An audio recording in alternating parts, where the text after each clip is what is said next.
Atoore caan ah oo geeriyooday meydkiisana qolkiisa laga helay cidda dishay.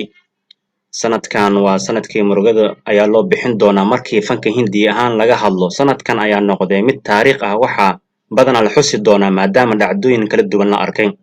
Atoore hor leh ayaa geeriyooday kadib markii laga helay meydkiisa qolkiisa jiifka ah waxaana la xaqiijiyey inuu isdilay sida booliiska sheegeen iyagoo u sababay inuu la murugaysanaa shaqo la'aan muddo dhowr bil ah.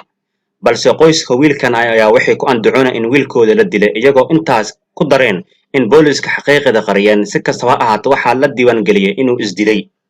Akshat wuxuu ahaa 26 jir ka soo jeeda Bihar wuxuuna deganaa Andhera. Saaxiibtiis oo la nooleed ayaa saq dhexe habeenimo iyadoo ka soo kacday qolka jiifka xilli ay suuliga u socotay aragtay jilaagan oo meyd ah sariirtana yaala. Markaas ayay booliiska wacday una sheegtay. Markii la baaray waaba meyd xilli hore geeriyooday. Meydkiisana waxaa loo gudbiyey qoyska wiilkan.